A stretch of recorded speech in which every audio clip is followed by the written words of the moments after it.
Slide 42, Lesson 2, Hebrew Alphabet, Numeric Values. The letters from Aleph to Tet represent the numbers 1 to 9. Aleph equals 1, Bet equals 2, Gimel equals 3, Dalet equals 4, Hey equals 5, Vav equals 6, Zayin equals 7, Chet equals 8, Tet equals 9.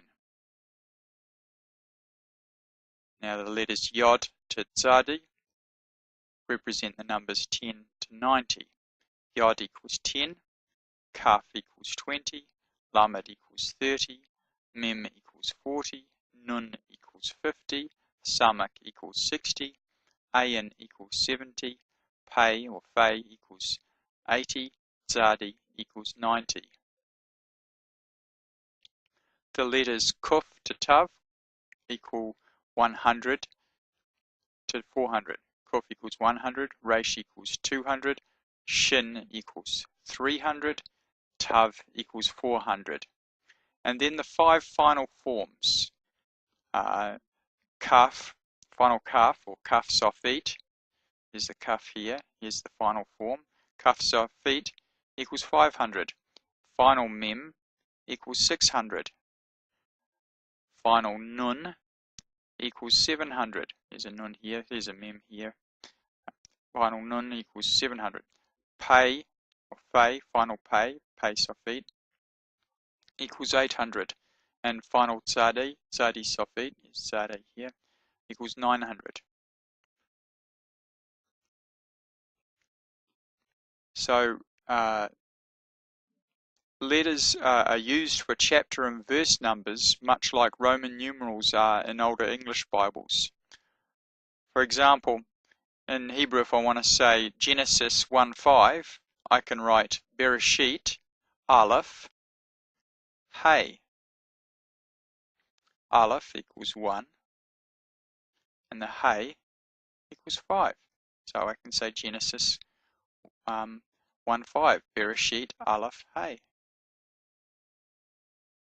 If I want to say Psalm 35:27, the word for Psalm is Tehillim, Psalms, Psalm, Tehillah, Tehillim. Psalm 35 is Lamed Hey. Lamed is 30, and Hey is 5. So we have 30 and 5. Lamed and Hey. Lamed Hey.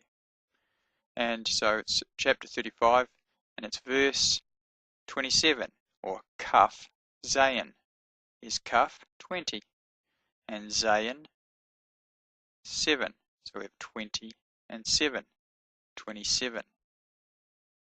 27. Tehillim Lamed Hey Kaf Zayin. Psalm 35:27. Numeric values of words can be calculated also. And in the New Testament, we're told in Revelation, here is wisdom. Let him that hath understanding count the number of the beast, for it is the number of a man, and his number is 666. So why is it called the number of a man, and it's the number of the beast also? Because both the man and the beast were created on the 6th day. Hence we have this trinity of sixes here, which has become synonymous with the trinity of evil, because this man is actually a beast, the Antichrist, if you like. So, and of course, we have the book of Revelation in the Greek. We don't have it any longer in the Hebrew, which I believe it was written in for various reasons. Indeed, I believe the whole New Testament was written either in Hebrew or Aramaic, or a combination of both of them, and it was translated into Greek. The church has been faithful to the name of Yeshua, and you could say that the leaders, or the priests, if you want to call it that, have pointed the believers to Yeshua, just as Aaron pointed all the other candles towards the central candlestick, which is the Mashiach, and we read about that in Revelation also. But they have not been faithful in preserving the word in Hebrew, or preserving the feast days, or anything Torah related that the Jewish people would recognize. So we can see that the two houses of Israel have their strong and weak points. But it's my hope that we will one day have the New Testament in the original Hebrew at a time when people are ready to appreciate it, both Jews and those from the lost tribes and others also. So these are the numbers. Now, some people can be a little bit put off by anything to do with numerics because it can be used in the occult. And I would simply say that Yahweh speaks a lot about numbers, so numbers are important, and there's nothing wrong in the study of numbers or seeing deep things or hidden things in the Word regarding numbers.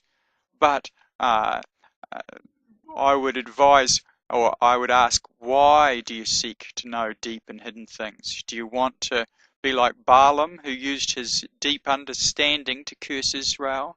Do you want it for personal power?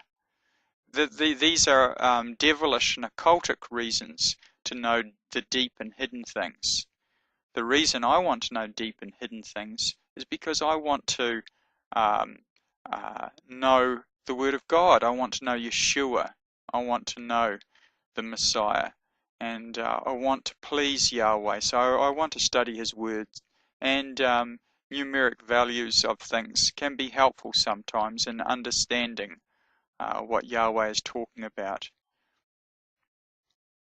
And as I've described before, we often have things to do with numbers that describe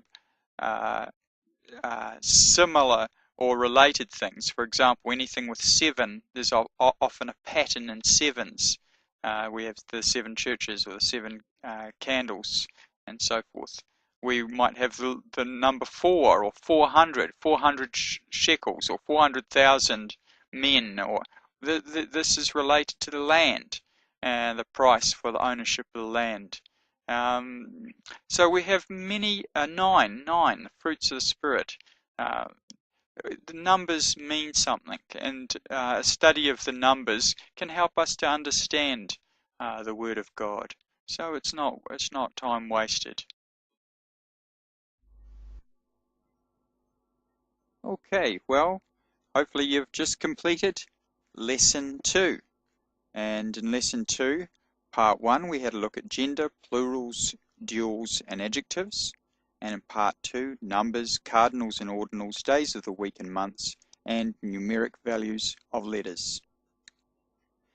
Now, if you haven't done them already, then please have a look at the suggested exercises if you've got the following books: Biblical Hebrew and Introductory Grammar by Paige H. Kelly, Lessons 7, 8, and 13, and in Basics of Biblical Hebrew Grammar by Gary D. Practico and Miles V. Van Pelt, Section 2, the Basics of Hebrew Nouns and Nominals, Part 4, Hebrew Nouns, Part 7, Hebrew Adjectives, Part 11, Hebrew Numbers, and the exercises therein. So, well done.